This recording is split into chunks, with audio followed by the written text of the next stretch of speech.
오늘의 사연 시작합니다. 몇 달 후였으면 2년 사귄 예랑이와 결혼을 할 뻔한 29 여자예요.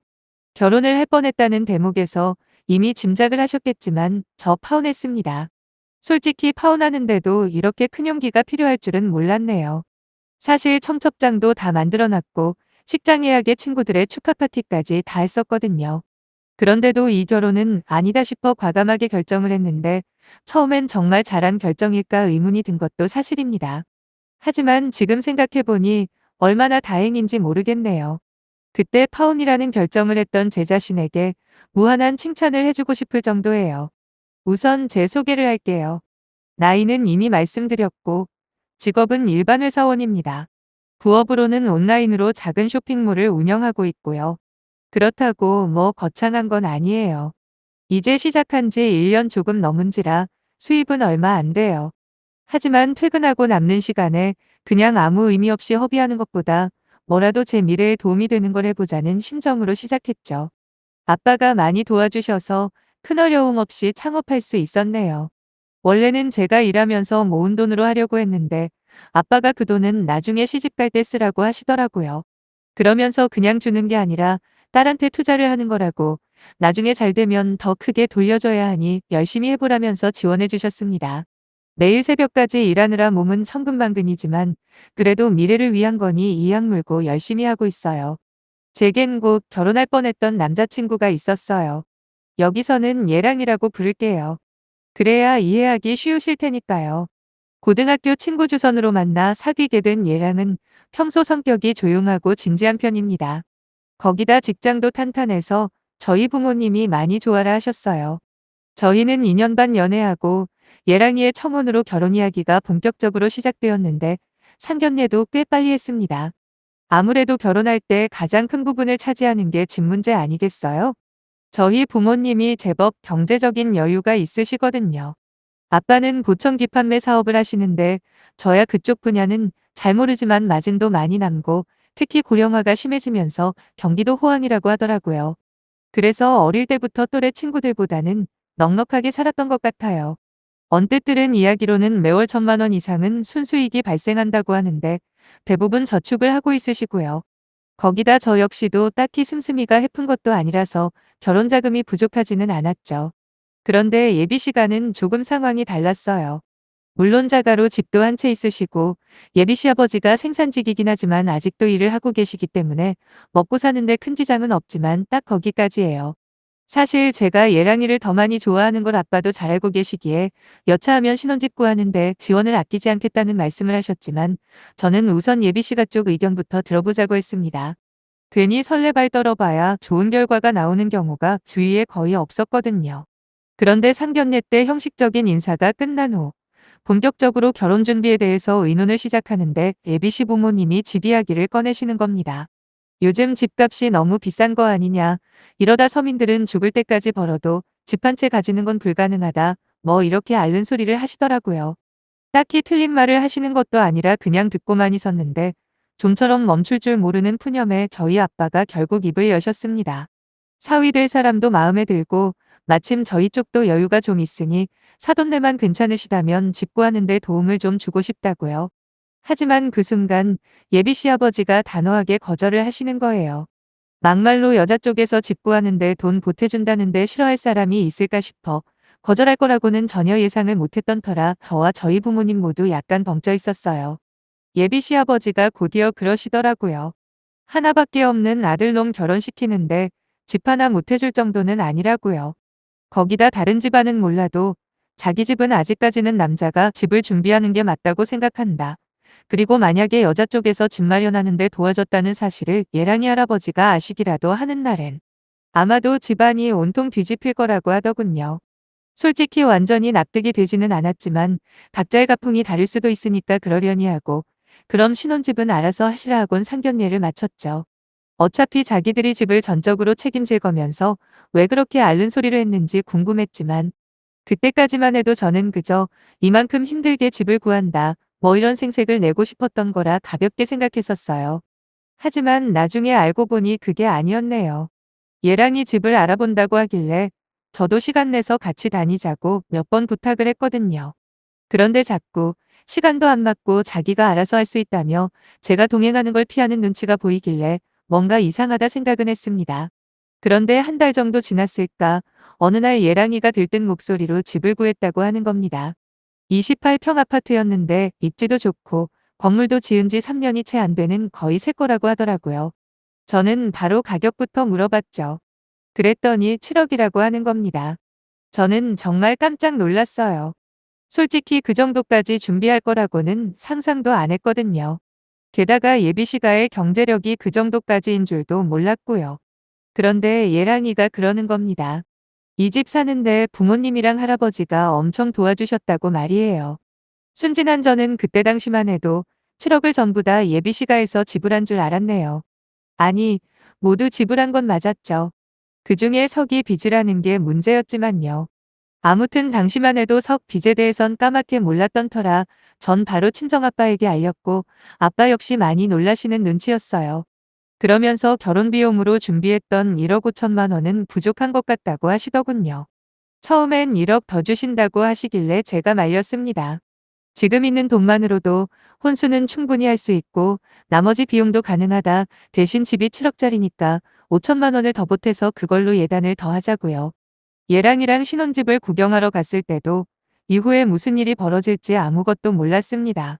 비록 7억이라는 비싼 아파트치고는 실내 구조나 주위 환경이 그렇게까지 좋은 편은 아니었지만 그래도 이게 어디냐 싶어 만족하고 나왔네요. 이제 혼수만 채우면 되는 상황이라 전 매일매일 이것저것 가전제품이나 침대 가구 등을 알아보며 그렇게 부푼 가슴으로 결혼식을 준비하고 있었네요. 그러던 와중에 예비시가에서 한번 놀러 오라고 맛있는 거 해주신다고 하셔서 주말에 들렀거든요. 저는 인사를 드리면서 신혼집 해주시느라 고생이 많으셨겠다. 정말 감사하고 앞으로 잘 살겠다고 감사의 뜻을 전했습니다. 그랬더니 시어머니가 뭐라고 하시는지 아세요? 너무 감사하지 말래요. 어차피 그 돈 다 뽑아먹는다고요. 물론 웃으시며 농담조로 말하긴 했지만 기분은 상당히 나빴네요. 그리고 이어지는 또 죽는 소리, 우리나라가 지금 망해가는 거 아니냐. 옛날만 해도 열심히 일만 하면 집 한 채 사는 건 일도 아니었는데 지금은 그게 아니라면서 다른 사람 도움 없이는 집 한 채 사는 것조차 불가능해졌다고 하시는 겁니다. 그러면서 정치인들 그리고 역대 대통령들까지 소환해서 혼자 막 열을 내며 욕을 하시는데 정말 가시방석이 따로 없더군요. 마치 저 들으라는 듯이 한참을 이야기하시다가 드디어 식사를 하게 되었죠. 그런데 밥 한 술을 뜨자마자 이번엔 예비 시아버지가 저를 바라보며 결혼하면 시부모한테도 물론 잘해야겠지만 그보다 자기 아버님, 그러니까 저한테는 시할아버지가 되겠네요. 그분한테는 정말 잘해야 한다고 말씀하시는 겁니다. 저는 예의상 네 알겠습니다. 잘할게요 라고 대답을 했죠. 근데 목소리를 높이시며 그냥 잘하는 걸로 안 된다고 하는 거예요. 지금 니네 신혼집 사는데 할아버지가 많이 도와주셨다고 그러니까 그만큼 더 각별히 챙기라면서 한다는 소리가 매일은 무리더라도 이틀에 한 번씩은 꼬박꼬박 아침에 전화드려서 문안 인사드리고 한 달에 한 번은 꼭 얼굴 직접 찾아뵙고 손주 며느리가 직접 해주는 맛있는 음식도 대접하라고 하는데 기가 막혀 죽는 줄 알았어요. 제가 살고 있는 곳이 경기도거든요.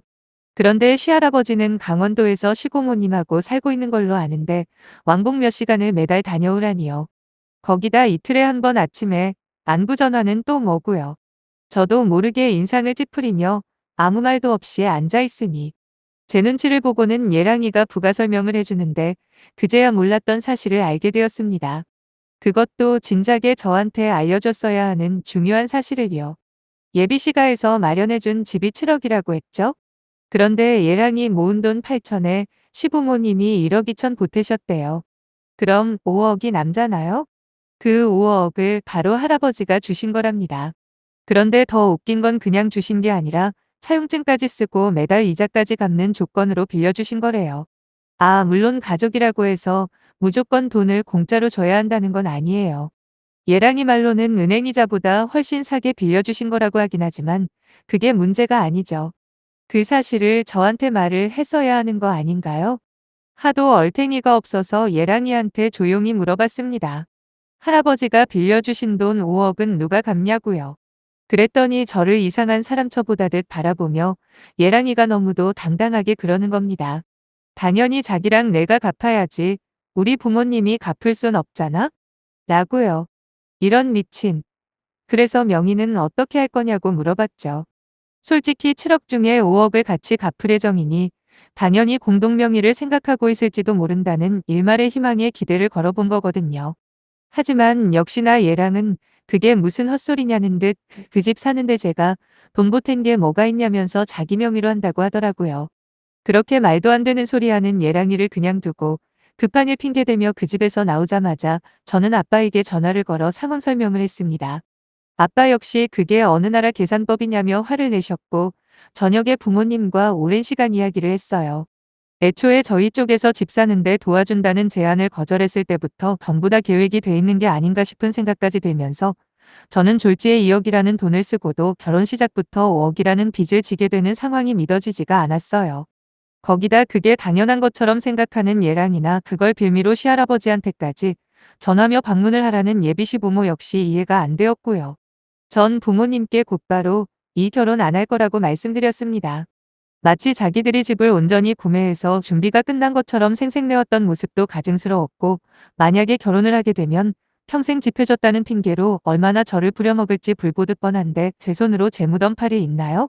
그런데 아빠가 한참 동안 곰곰이 생각을 하시더니 아무래도 이 모든 게 예랑이의 의지와는 상관이 없을지도 모른다고 하시는 겁니다. 그러니 아빠가 직접 예비 시아버지와 예랑이를 만나 한 번 더 이야기를 해보겠다고 그때까지는 일단 기다려보라고 하시더군요. 정말 예랑이의 의도와는 상관없이 자기 할아버지와 부모님이 강제로 이런 상황을 만든 거라면 분명히 좋게 해결할 수 있는 방법이 있을 거라면서요. 어차피 저도 어느 정도 마음 정리를 할 시간이 필요하니 알겠다고 했습니다. 아빠가 무슨 생각을 가지고 계신지는 몰라도 분명히 현명하게 잘 대처하실 거라는 믿음도 있었고요. 그날 바로 아빠는 예비 시아버지와 통화를 하시고는 다음날 약속을 잡았다고 하시면서 그동안은 그쪽 사람들과 연락은 최대한 자제하라고 하셨어요. 그리고 다음날 밤 예비 시아버지를 만나고 오신 아빠는 화가 머리끝까지 나신 상태로 집으로 들어오셨고 자초지종을 설명해 주시는데 정말 어떻게 사람이 탈을 쓰고 저럴 수가 있는지 치가 떨리더라고요. 아빠가 예비 시아버지에게 그랬대요. 신혼집에 실제로 들어간 돈은 2억이고 나머진 애들끼리 갚아야 한다고 들었다. 그런데 우리 역시 혼수부터 다른 비용 다 합쳐서 2억을 맞춰줄 테니 명의는 공동명의로 해주자고요. 그런데 그게 무슨 말이냐며 아빠를 오히려 양심이 없는 사람 취급을 하더랍니다. 화가 나신 아빠는 그럼 할아버지가 빌려줬다는 그 돈 내가 갚아주고 대신 원금만 받겠다는 제안까지 해버리셨답니다. 하지만 어떻게 시집 오는 여자 쪽에게 돈을 빌리냐? 그것도 다른데 쓰는 돈도 아니고. 엄연히 남자 쪽에서 해야 하는 집에 관련된 돈인데 말도 안 되는 소리 하지 마시라 하시면서 아빠의 제안을 거절했다고 해요. 이쯤 되니 아빠도 대충 감이 오더랍니다. 그래서 예비 시아버지는 무시하고 아무 말도 없이 옆에 앉아만 있는 예랑이에게 물어봤대요. 자네는 어떻게 생각하냐고요. 누가 봐도 내 제안을 거절할 명분이 없는 거 아니냐. 누구한테 돈을 빌리는 게 뭐가 중요하냐고 결혼하고 이자까지 내면서 석을 갚는 거랑 무이자로 원금만 갚는 방법 사이에서 고민한다는 거 자체가 문제가 있는 거 아니냐 물어봤더니 단 1초의 고민도 없이 자기는 이자를 내더라도 처가 도움 없이 시가 가족들의 힘만으로 집을 마련하는 게 맞다고 대답하더랍니다. 그제서야 처음부터 상대할 가치가 없었다는 사실을 인지하신 아빠는 그럼 이 결혼은 없던 걸로 할 테니 자잘한 문제들은 각자 해결하자고 말하곤 집으로 오신 겁니다. 개인적으로 예랑이를 너무 좋게 보셔서 기회를 주고 싶었다며 한숨을 길게 내쉬는 아빠를 보며 괜히 제가 죄송하더라고요. 하필 골라도 그런 인간을 골라서 이런 꼴을 당하시게 했구나 싶었어요. 비록 제가 더 좋아하고 사랑한 건 부정할 수 없지만 그것도 엄연히 정상적인 남자라는 전제 조건 하에서지 그냥 눈에 콩깍지가 씌어서 나중에 후회할 것 뻔히 보이는데도 달려들 만큼 어리석지는 않거든요. 아무튼 그날 이후로 저는 식장 예약도 취소하고 친구들과 지인들에게 저의 파혼 소식을 알리느라 진담을 뺐지만 상관없어요. 한번 쪽팔리고 말지 남이 눈이 무서워서 제 인생 말아먹는 것보다는 백배천배 나으니까요.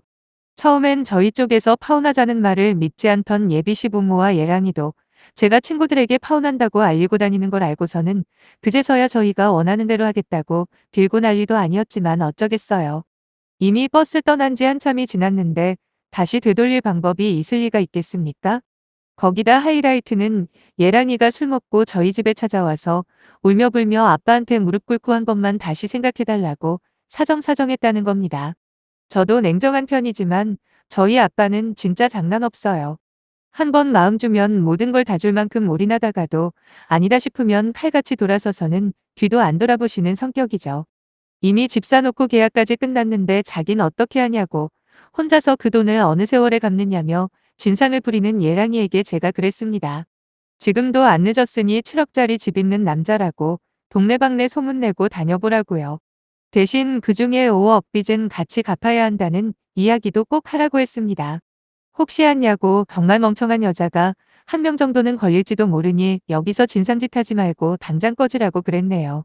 한 번만 더 찾아오면 경찰도 부를 거고 친구들이랑 니네 직장 찾아가서 망신이란 망신은 다 줄 테니 명심하라고 했습니다. 그랬더니 만취한 와중에도 그건 무서웠는지 나가더라고요.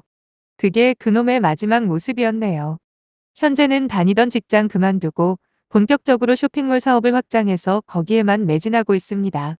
이참에 남자고 뭐고 다 있고 제 사업에만 집중해서 꼭 성공하고 싶네요. 제 인생이 알차고 탄탄해지면 좋은 남자는 자동으로 따라올 테니까요. 그럼 제 사연을 끝까지 읽어주신 모든 분들의 가정에 행복만 가득하게 빌며 제 남은 미래에도 행운이 가득했으면 좋겠네요. 감사합니다.